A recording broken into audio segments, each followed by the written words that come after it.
Cas, if you are there, you can start unmuting. Yeah, hello, I'm here. Great, you're here. Cas is a political student who is part of the moderating team of the Corona News page on Reddit. And Cas, let's see where you are. Can you say something? I'm here. Yeah, hello, I'm here. Hello, everyone. Welcome.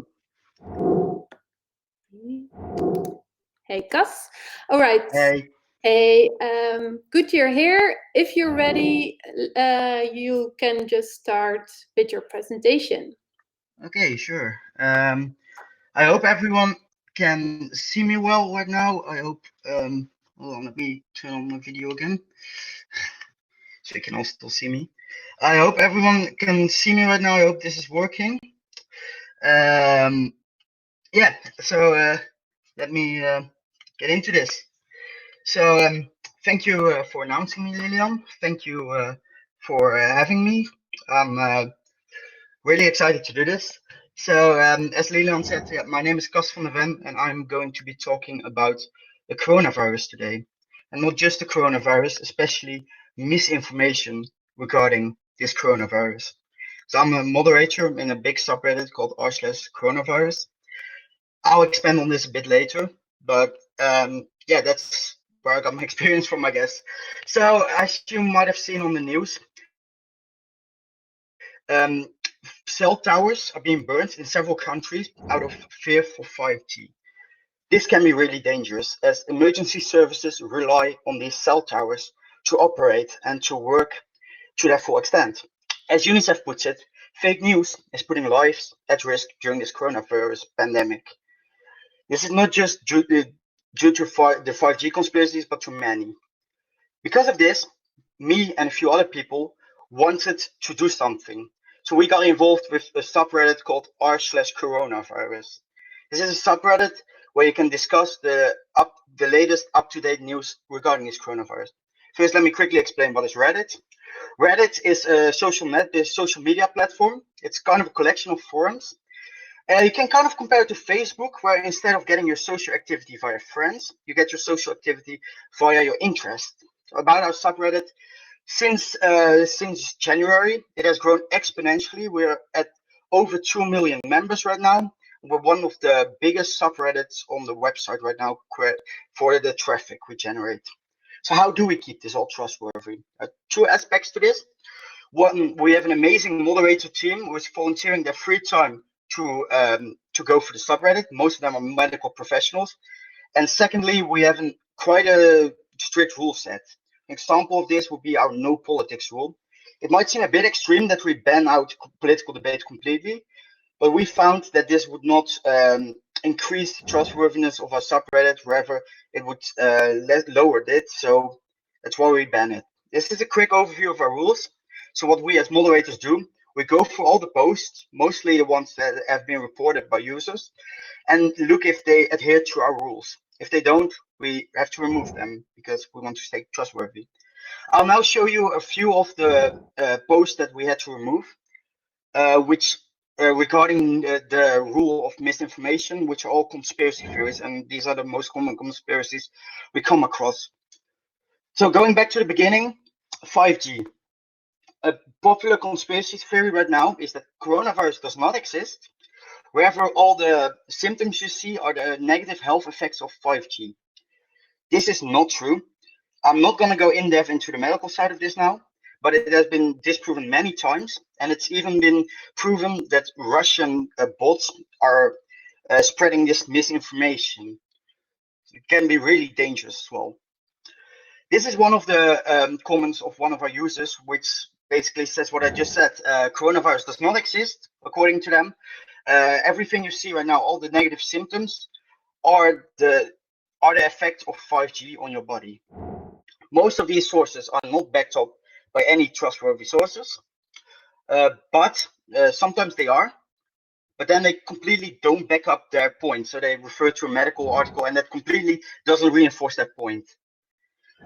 Another important thing of our subreddit is an Ask Me Anything. We organize these to allow our users to ask questions to experts. So far, we have the likes of UNICEF, WebMD, and Bill Gates. The latter one is especially interesting, as there are many conspiracies about him. For instance, ID 2020. This is a conspiracy saying that Bill Gates wants to microchip everyone to track them to see what they're doing. This is not true. The only tracking he called for is an app system like in South Korea. And the final conspiracy I want to talk about is Event 201. This was a kind of a pandemic simulation hosted before coronavirus, which made people believe that the pandemic is planned, it's fake, it's whatever, it can't be good. This is not true. And it even led John Hopkins Center for Health Security to post a statement about coronavirus saying that you can't compare the stimulation, it's not a prediction, and it certainly is not planned. I want to end on a personal note. If you are on social media and you see any possible fake news, please fact check it. And if it's not true, please try to report it or get rid of it. As I showed, it can be very dangerous and we should try to get rid of it. So thank you all for tuning in. If you have any questions, feel free to ask, and also feel free to check out our subreddit, Coronavirus. I want to thank the HMM for having me, and I want to send one last thank you to the moderating team. I don't know if any of them are watching, but you guys are amazing people volunteering your time to do this. Thank you so much.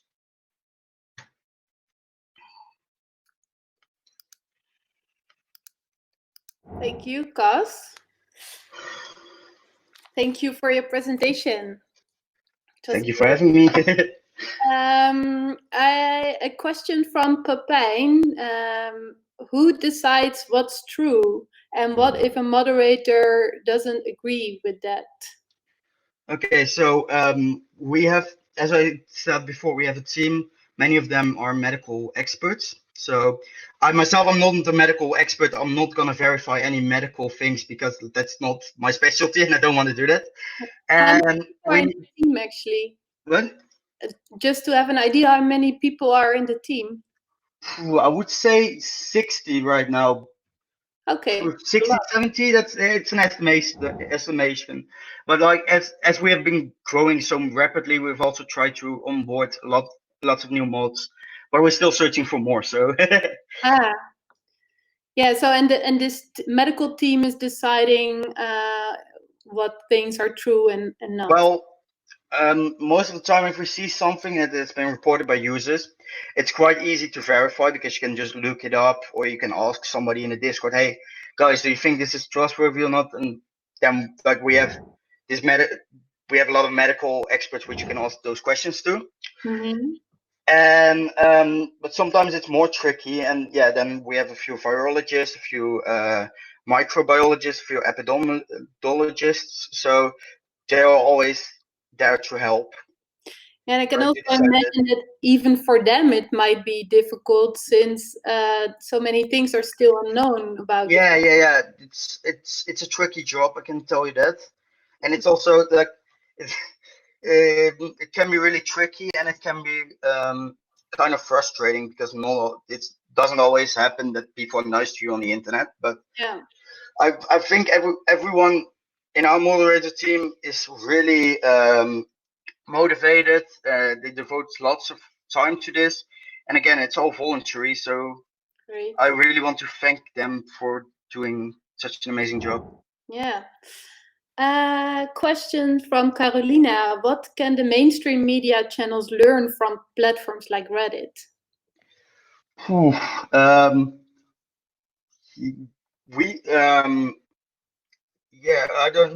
Our subreddit is the difference between our subreddit and mainstream media, because of course we post articles posted by media outlets, is that we don't have to get clicks to get money because we don't get money anyway. So sometimes articles by mainstream media can also be pretty untrustworthy because they're sensationalized. They just want to get clicks. So I think what is really important during a pandemic like this is to create trustworthy information, which some mainstream media outlets are not always doing because they rely on their income via clicks, and sometimes they clickbait. They try to turn the story around to get as many views as possible. A question by Tom Cootie. Are you still there, Cas? I'm still here, yeah. Okay, I saw it there.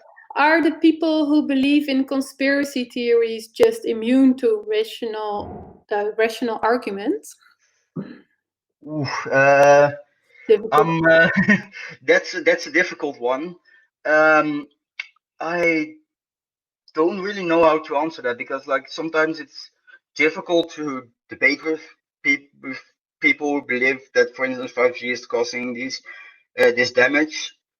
But I won't say like they aren't, they can't think rationally or something. I think that's a bit too extreme to say. Yeah. And I think what is also because of this this is just my personal this is just what I personally think. But what I think is, during this pandemic, people, everyone's daily life has just changed. I think some people are trying to find a coping mechanism for that, and that could be, for instance, conspiracy theories. Yeah. That's just my personal thoughts. I don't know. Not Yeah. speaking for anyone here. Yeah.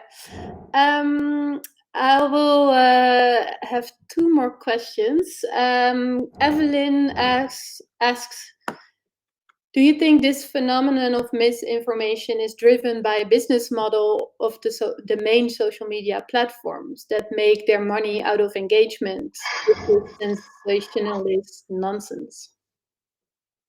Ooh, that's also a difficult question. Yeah. I would again state I'm no social media expert or something. But I think some platforms can do a better job at trying to handle this misinformation. I don't know what their thoughts are behind it. But like, especially on Facebook, for instance, I've been seeing some groups which just are completely build up on misinformation. It's like a big echo chamber to verify people's opinions. I think they for instance could do a better job. Yeah. Yeah. But I don't know why they aren't, or why they aren't doing it. I'm not the boss of Facebook, so I don't know. Yeah, it's difficult to say. They probably also won't answer you. That No, I don't think so. Then the last question is from Job. How many hours a day do you do this work? You mentioned you're a volunteer, but it sounds like a real job. What motivates you to do this without compensation? Okay, so first up, the time. It's just whatever time you have. You have, like, I'm still in university. I still have my own life. I can't work on it 24/7. But it depends on the person, depends on how much time you have. If I have some time left over, I'm just gonna go through what it's called mod queue. That's where all the posts which have been reported end up. And that's where you generally go through to see what posts you should delete, because then users are like, hey, this isn't a post you should have, try to remove it. Most of those are for reposts, or posts that are already that have already been posted. Quite easy to filter those out. And the motivation behind it, as I said, it's just I want to try to establish trust. I want to try to go against fake news and try to establish a trustworthy news outlet where people can discuss what's going on, where they can see the latest news. And that's just, I really want to try to establish that, and I want to make sure that everyone gets the right information. So I guess that's my motivation behind it. Might sound a bit cheesy, but Is it also that's just how it is. it's very nice, idealistic. It's really, really great that you're doing this for all of us, I guess. But is it also linked to your political studies, science study in a way? Well, it is. Really? It is somewhat linked, because, like, political science, you kind of look at the role. You kind of look like how the world works, to say it very bluntly. Yeah. And the role of media and social media is a big aspect on it. So I've seen some parts of my studies come across while doing that. Yeah. Yeah. Okay, Cas, thank you. There are still a few open questions in the chat. So maybe Yeah, I'll stick around for a few more minutes. great. If anyone has any questions, just post them in the chat right now, and I'll stay here for I don't know how long. So I'll answer them. We will have another talk, so we leave the Jitsi open as well. So thank you a lot, Okay, thank you. Cas.